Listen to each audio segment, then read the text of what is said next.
오늘 설교의 성경 본문 말씀 제가 봉독해 올리겠습니다.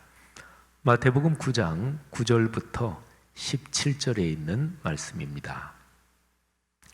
거룩하신 하나님의 말씀입니다. 예수께서 그곳을 지나가시다가 마태라 하는 사람이 세관에 앉아 있는 것을 보시고 이르시되 나를 따르라 하시니 일어나 따르니라. 예수께서 마태의 집에서 앉아 음식을 잡수실 때에 많은 세리와 죄인들이 와서 예수와 그의 제자들과 함께 앉았더니 바리새인들이 보고 그의 제자들에게 이르되 어찌하여 너희 선생은 세리와 죄인들과 함께 잡수시느냐. 예수께서 들으시고 이르시되 건강한 자에게는 의사가 쓸데없고 병든 자에게라야 쓸데있느니라. 너희는 가서 내가 긍휼을 원하고 제사를 원하지 아니하노라 하신 뜻이 무엇인지 배우라. 나는 의인을 부르러 온 것이 아니요 죄인을 부르러 왔노라 하시니라. 그때 요한의 제자들이 예수께 나와 이르되 우리와 바리새인들은 금식하는데 어찌하여 당신의 제자들은 금식하지 아니하나이까. 예수께서 그들에게 이르시되 혼인집 손님들이 신랑과 함께 있을 동안에 슬퍼할 수 있느냐. 그러나 신랑을 빼앗길 날이 이르리니 그때에는 금식할 것이니라. 생배의 조각을 낡은 옷에 붙이는 자가 없나니 이는 기운 것이 그 옷을 당기어 헤어짐이 더하게 되며 새 포도주를 낡은 가죽 부대에 넣지 아니하나니 그렇게 하면 부대가 터져 포도주도 쏟아지고 부대도 버리게 됨이라. 새 포도주는 새 부대에 넣어야 둘이 다 보존되느니라. 아멘. 고전 흑백 영화 로마의 휴일, 아주 유명한 영화지요. 요즘 굉장히 젊은 세대는 아마 보지 못하고 또 그게 뭐 어떤 영화인지 모르는 사람이 많기도 할 텐데요. 어느 정도 나이가 드신 분들한테는 아주 유명한 영화지요. 제작이 1953년도입니다. 그 영화에서 앤 공주로 나오는 오드리 헵번, 그리고 신문 기자 조 브래들리로 나오는 그레고리 팩, 이 두 사람이 주인공이죠. 제가 자료를 찾아보니까 오드리 헵번은 로마의 휴일 그 영화에 출연하기 전까지 사실은 전혀 거의 알려지지 않은 그냥 몇 편 정도 출연했고 그런 배우라 그래요. 그런데 이 로마의 휴일 영화 때문에 일약 세계적인 스타가 됐다고 그래요. 이 영화에 참 매력적인 장면이 많습니다. 그런데 그레고리 팩이 입은 옷, 그 스타일이 참 낭만적입니다. 저는 개인적으로 로마의 휴일에 나오는 그레고리 팩의 그 스타일이 좋습니다. 아주 멋지지요. 요즘 남자 양복은 아주 타이트한 게 그게 유행입니다. 근데 이 영화에서는 정반대죠. 그레고리 팩이 바지 주머니에 이렇게 손을 넣은 장면을 보면 요즘 입는 옷의 바지 폭의 거의 2배는 될 거예요. 그리고 옷도리도 아주 참 넉넉하죠. 여러분, 양복, 남자 양복도 여성 옷만큼 그렇게 스타일 또 유행이 심하지는 않지만 다 유행이 있죠. 양복 컬러의 폭이 넓은 거하고 좁은 거 둘 중에서 어느 것이 선이고 어느 것이 악입니까? 질문답지 않죠. 말이 안 되는 질문이죠. 넓어도 괜찮고 또 좁아도 괜찮습니다. 그러니까 이거는 선과 악의 문제가 전혀 아니잖아요, 그죠? 그러니까 시대에 따라 변하는 유행일 뿐이고 또 사람에 따라서 자기 기호가 다른데 그런 기호의 차이입니다. 요즘은 바지 통이 다 슬림합니다. 그러니까 넓게 입으면 그럼 아주 이상하지요. 아주 촌스러워 보이고. 근데 제 나이 정도 되는 사람들 고등학교 시절에는 나팔 바지가 유행이었습니다. 그리고 바지 밑에 통이 이렇게 나팔처럼 넓고 바지 길이도 충분히 길어서 그래서 막 바닥을 쓸고 다닐 정도였죠. 똑같은 옷 스타일이 어떤 때는 좋아 보이다가 어떤 때에 또 시간이 얼마간 지나면 촌스러워 보이죠. 그것은 사람의 인식의 변화 때문에 그렇습니다. 말하자면 사람 마음속에 인식, 생각의 변화가 일어나고 그에 따라서 눈에 보이는 겉모습이 이런 거는 전에는 멋지게 보였는데 근데 요즘에는 좀 촌스러워 보이고 뭐 이러는 거죠.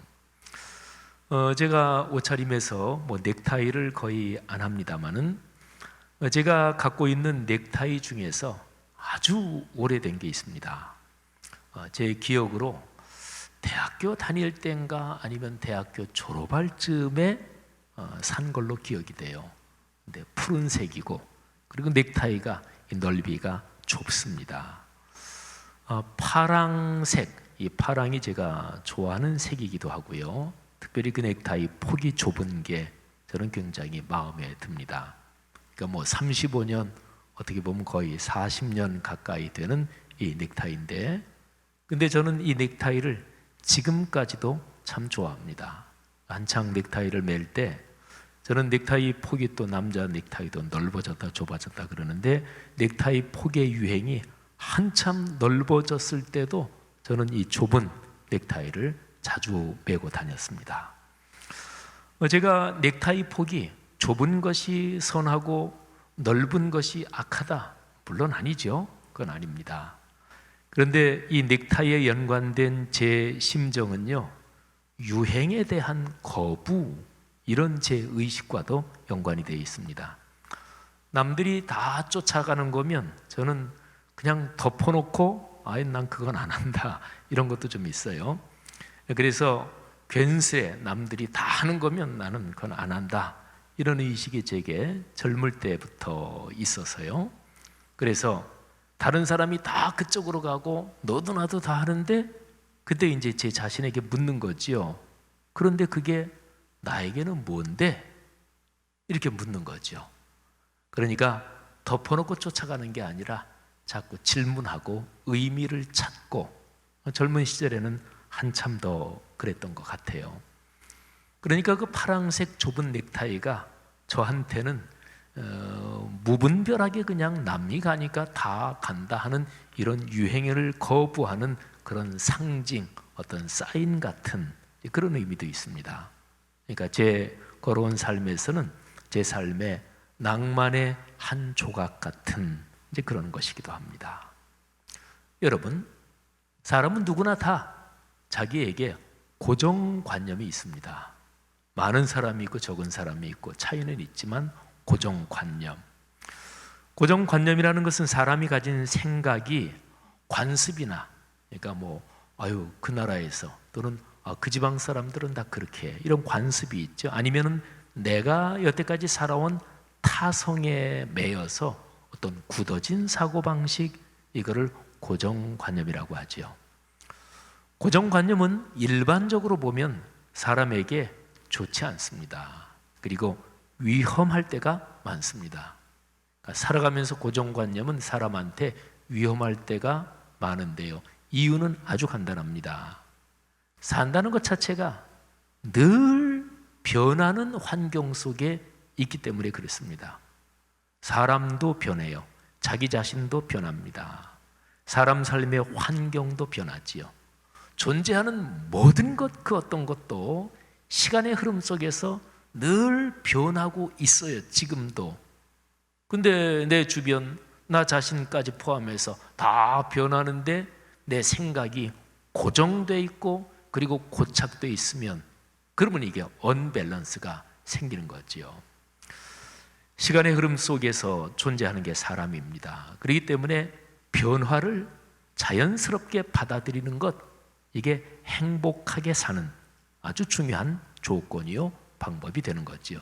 그러니까 정신의 유연성 그리고 탄력성, 이게 사람에게 필요한 거지요.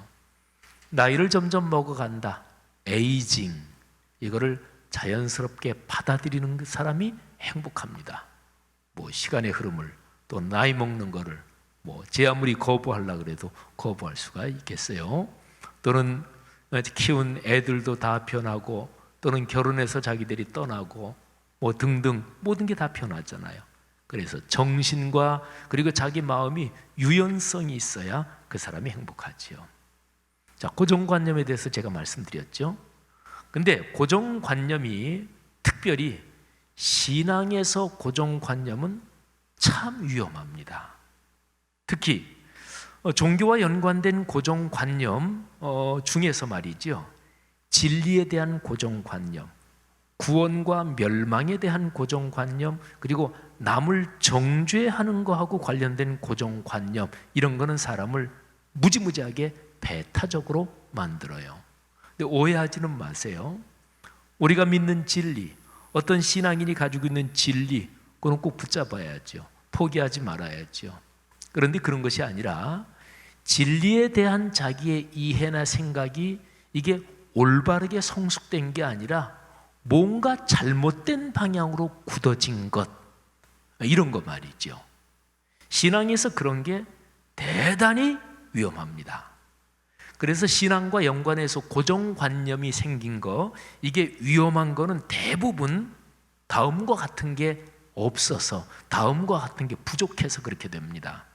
건강한 지식과 건강한 이해, 그리고 사람의 존재에서 인격, 사람은 인격적인 존재잖아요. 그러니까 사람의 인격성, 또 인격성 중에서도 핵심은 사람이 가진 자유의지거든요.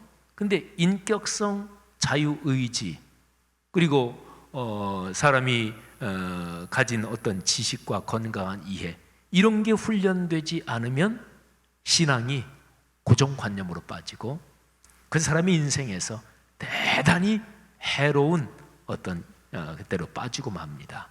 이단들이나 또는 저 사람은 진짜 교회 열심히고 그런데 저 사람 진짜 못 말려, 이런 사람들이 대부분 그런 거예요.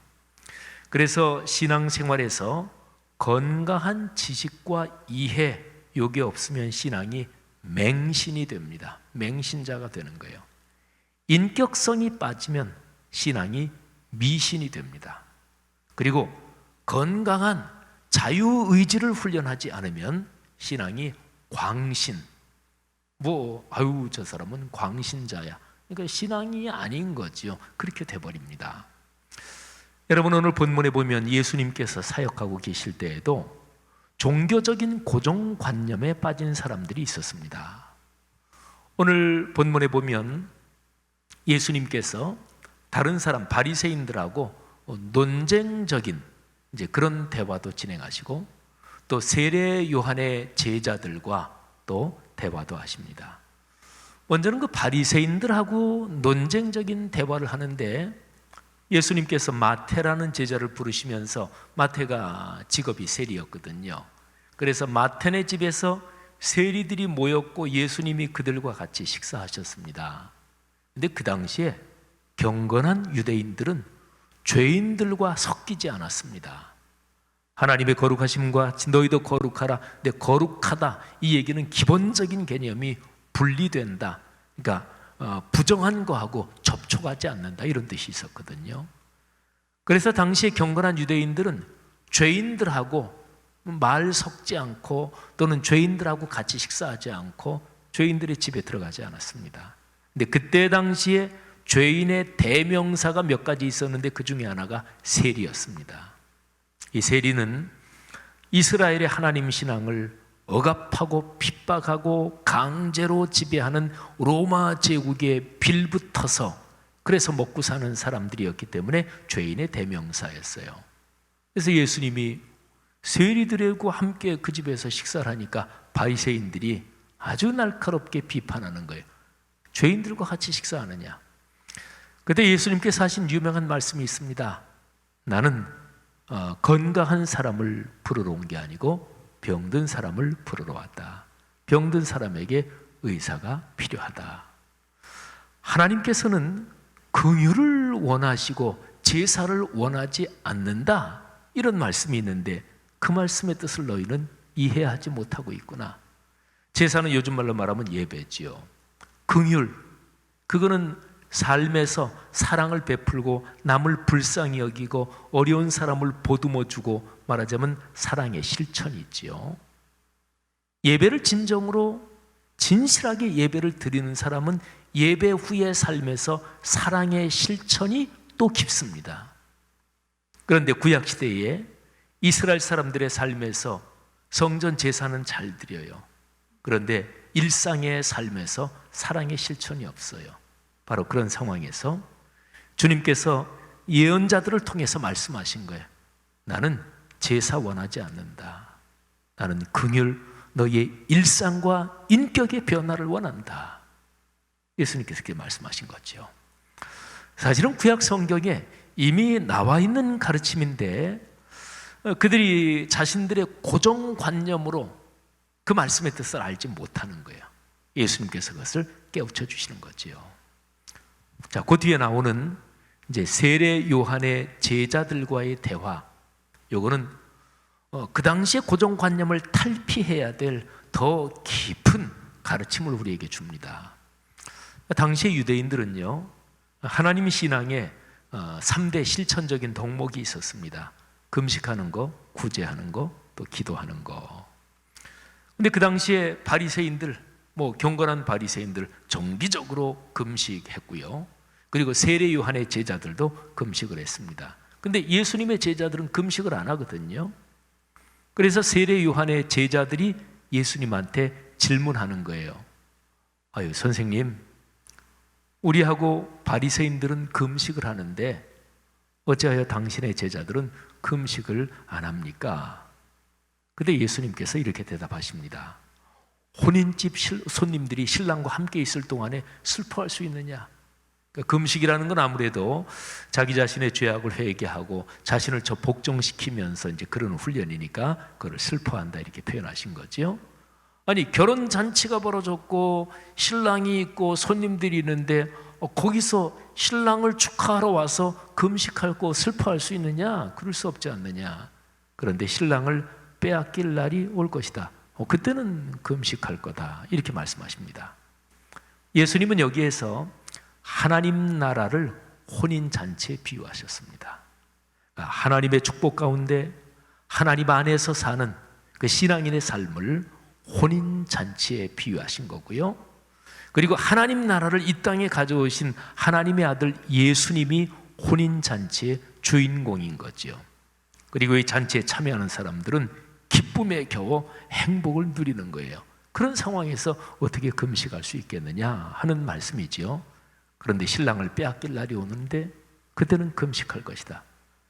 예수님의 이 말씀에서 명백하게 신랑은 예수 그리스도 자신을 가리키고 십자가의 고난과 또는 초대교회 시절의 박해의 상황을 의미한다고 볼 수도 있습니다.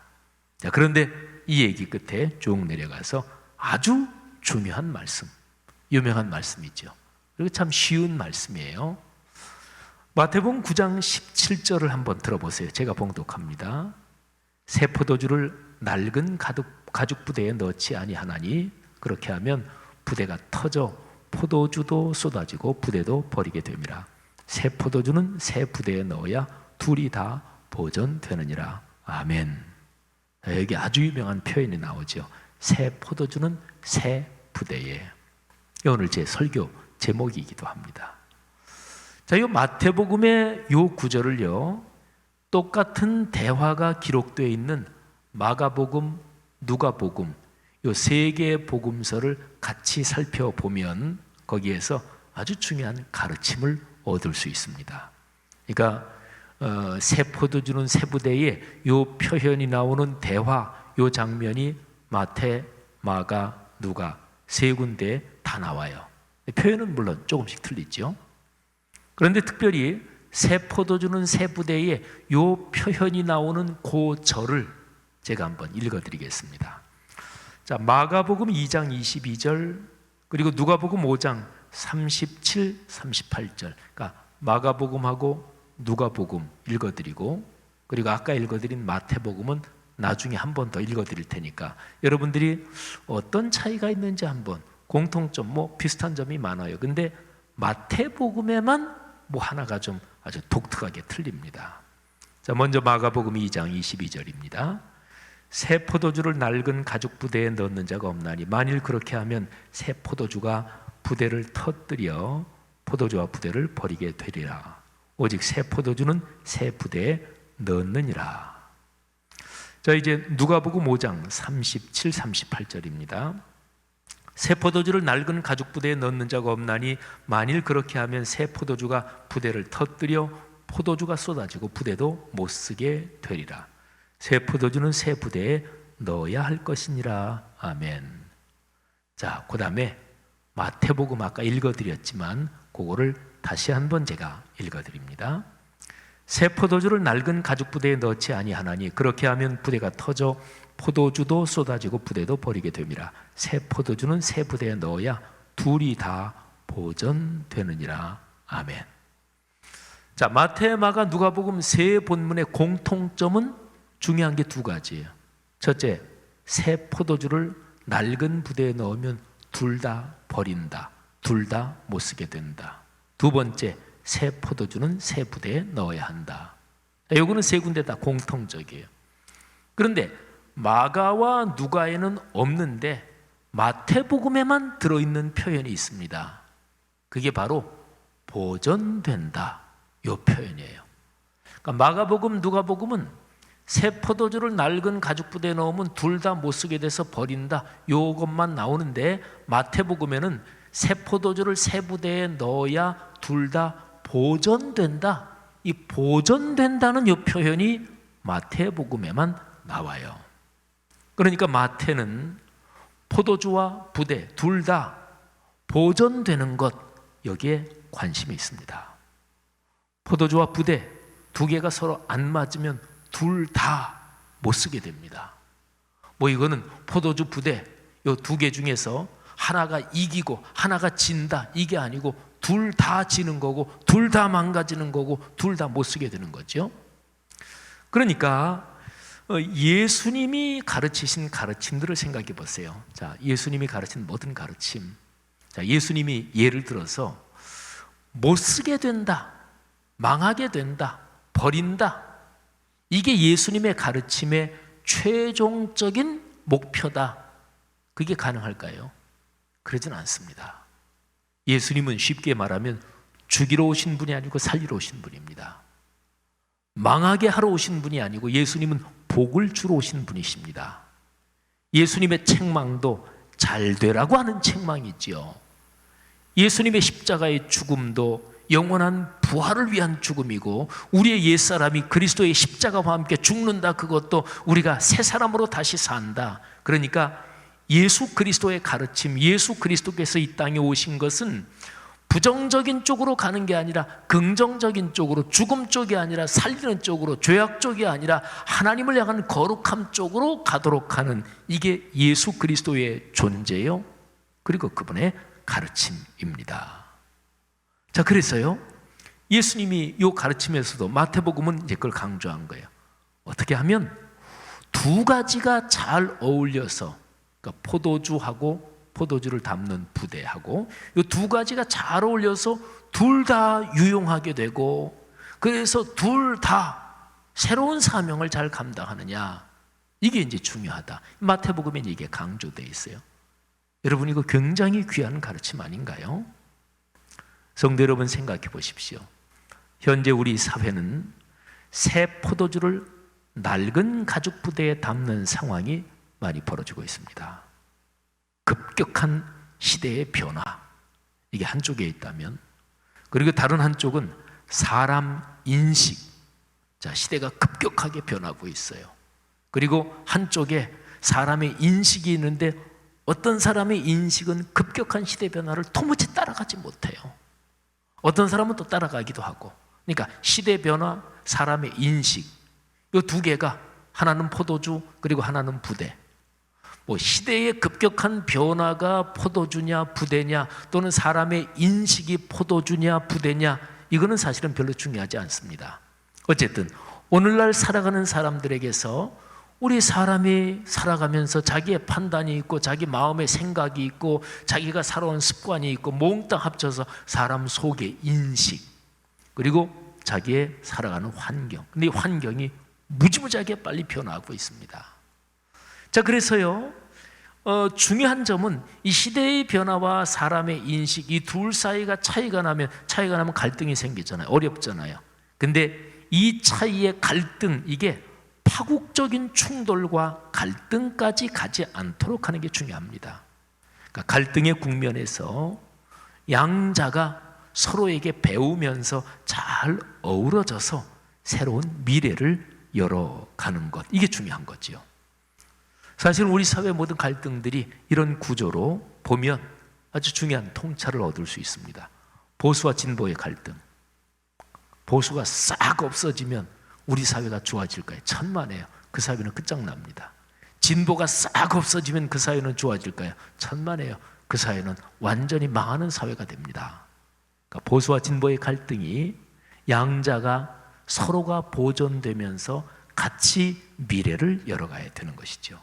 세대와 계층 간의 갈등, 이것도 다 마찬가지예요. 사실은 인류 역사에서 가장 오래된 갈등은 그거는 늘 세대 간의 갈등입니다. 아주 오래된 표현 몇 가지로 얘기하면 고부 간의 갈등, 이게 세대 간 갈등이잖아요. 또 나이 든 사람들이 이제 습관적으로 인류 역사에서 늘 해왔던 얘기가 아이고 요즘 젊은 사람들은 버릇 없어. 그 세대 간의 갈등이지요. 또 뭐 별로 좋은 말은 아닙니다만은 젊은 사람들이 나이 든 사람한테 뭐 꼰대 이런 얘기를 하잖아요. 그것도 세대 간의 갈등이에요. 이건 인류 역사에 늘 있어온 문제입니다. 그런데 어느 사회가요, 이 세대 간의 갈등에서 이게 파국으로 치닫잖아요. 또는 과거에 권력을 쥐었던 그쪽하고 새롭게 일어나는 세력, 이게 양자가 파국으로 치닫잖아요. 그러면 발생하는 게 혁명입니다. 혁명은 무서운 거죠. 그건 피를 흘리는 거고, 혁명은 사실은 어느 한쪽이 이긴다 그런 것도 아닙니다. 아주 무서운 결과가 나는 거죠. 뭐 전쟁도 나고 그런 거죠. 여러분, 이 양자가 서로가 적절하게 적응하고 그러면서 이제 새로운 미래를 열어가는 것, 이게 중요합니다. 그러니까 어떤 갈등이든 중요한 점은 살자고 해야 됩니다. 너 죽고 나 죽자, 이거는 결코 바람직하지 않습니다. 함께 살자는 쪽으로 가야 되는 거죠. 너 죽고 나 살자, 예, 이건 좋을 것 같죠? 네, 아닙니다. 더불어 살아야 합니다. 공생과 상생이 맞는 방향입니다. 성도 여러분, 포도주와 부대 둘 다 새로워져야 합니다. 새 포도주, 새 부대가 되어야 합니다. 그러니까 우리 사회 보수 진보 갈등이 심한데 보수도 변해야 되고 진보도 변해야 합니다. 둘 다 변해야 미래가 열립니다. 그리고 다 변해야 된다, 늘 자기가 새로워져야 된다, 바로 요점에서는 그리스도인이 다른 누구보다도 더 이런 생각에 잘 훈련되어 있어야 합니다. 그렇잖아요. 그리스도인은 날마다 새로워지는 존재잖아요. 새 포도주와 새 부대의 원리를 실천하는 가장 중요한 방법이 있습니다. 내가 먼저 변하는 것입니다. 그리고 사실은 먼저 변하는 쪽이 이기는 것입니다. 성도 여러분, 그런 복이 우리 그리스도인들에게 넉넉하기를 바라고, 또 우리 그리스도인들의 그런 삶의 모습 때문에 우리 사회가 갈등을 넘어서서 바람직한 미래를 열어갈 수 있기를 주의 이름으로 축복합니다.